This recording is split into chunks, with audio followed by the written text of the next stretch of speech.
Je regarde beaucoup de vidéos concernant la liberté financière et il y a souvent une avalanche de messages négatifs qui affirment que, par rapport aux États-Unis, l'atteinte d'une retraite anticipée en France est presque impossible en raison des salaires inférieurs, des cotisations élevées et plein d'autres facteurs.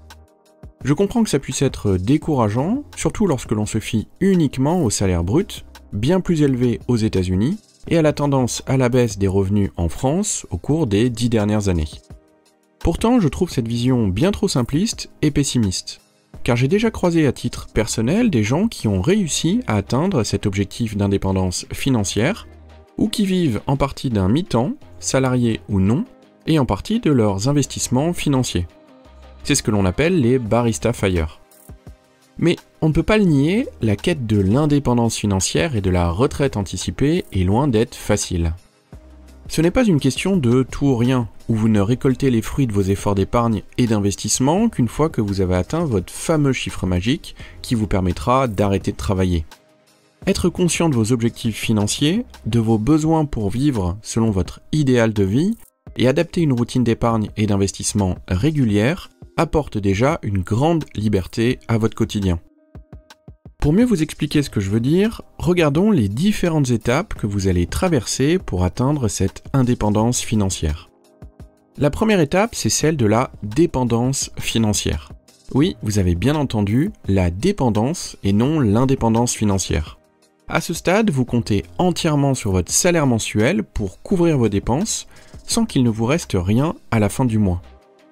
Beaucoup de gens se retrouvent coincés toute leur vie à ce stade. Et les raisons de rester bloqué à ce stade sont nombreuses. Peut-être avez-vous opté pour un logement trop grand ou trop cher pour vous, ou peut-être que vous dépensez une trop grande partie de votre argent en vêtements, restaurants ou vacances hors de prix. Cette étape est évidemment à quitter le plus rapidement possible si vous souhaitez atteindre votre indépendance financière. Passons maintenant à l'étape numéro 2, que j'appelle l'étape du détachement. À ce stade, vous vous êtes créé un fonds d'urgence, c'est-à-dire que vous avez accumulé plusieurs mois de dépenses courantes, ce qui vous permet de vous sentir plus serein quant à votre situation financière. Et l'idée de perdre votre emploi ne vous inquiète plus autant. Ce détachement se caractérise par votre capacité à quitter facilement un travail que vous n'appréciez pas, car vous avez un fonds d'urgence suffisant pour vous permettre de chercher quelque chose de plus gratifiant, même si cela prend du temps. Il est probable qu'à ce stade, vous ayez également commencé à investir une partie de votre argent, probablement dans des ETF à faible coût, qui sont ma méthode d'investissement préférée pour le long terme. D'ailleurs, dans la description de cette vidéo, vous trouverez une liste des meilleurs ETF pour investir sur PEA et des liens vers les meilleurs courtiers pour investir en ETF. Et c'est au passage une excellente manière de me soutenir si vous le souhaitez. Passons maintenant à la troisième étape, celle du barista FIRE ou de la semi-retraite. À ce stade, vous avez réussi à accumuler plus de 100 000 € d'investissement. Et même si votre objectif d'indépendance financière semble encore inaccessible, vous avez désormais plus d'options pour rendre votre vie plus agréable, surtout si vous êtes jeune. Pour rappel, pour atteindre votre indépendance financière en utilisant un taux de retrait de 4%, vous devez multiplier vos dépenses annuelles par 25. Par exemple, si vous souhaitez 24 000 € par an, soit 2 000 € par mois, il vous faudra 600 000 € pour ne plus jamais avoir à travailler. Maintenant, posons-nous la question de ce qu'est le barista FIRE ou la semi-retraite. C'est l'étape où vous pouvez travailler à mi-temps, car vos investissements boursiers vous permettent de générer un revenu complémentaire. Par exemple, si vos investissements atteignent 300 000 €, vous pouvez retirer, selon la règle des 4%, 1 000 € par mois. Le reste de vos dépenses étant couvert par votre travail à mi-temps. Bien sûr, ces retraits anticipés vont probablement retarder votre date de retraite anticipée. Mais cela va surtout rendre votre quotidien plus agréable et plus rapidement que prévu. Si vous réussissez à passer un emploi que vous aimez vraiment, en ayant plus de temps libre et sans baisse de niveau de vie, c'est déjà une victoire. Passons maintenant à la quatrième étape de votre indépendance financière, que j'appelle celle du rentier pauvre, ou le lean FIRE. Cette étape, c'est le moment où vous pouvez réellement prendre votre retraite et ne plus jamais avoir à travailler si vous le souhaitez, en retirant annuellement 4% de vos investissements, ajustés de l'inflation, pour couvrir vos dépenses courantes. Mais vous êtes en quelque sorte un rentier pauvre, car votre capital n'est pas très important Et vous devez donc conserver un style de vie relativement simple et modeste. Ce qui est extraordinaire à cette étape, c'est que vous pouvez réellement vous arrêter totalement de travailler, même si vos dépenses sont faibles. Et rien ne vous empêche de continuer à travailler en vous limitant aux activités que vous aimez réellement faire. Il est très probable que vous ayez envie de continuer à faire une activité pour générer un revenu supplémentaire et ainsi pouvoir continuer à investir.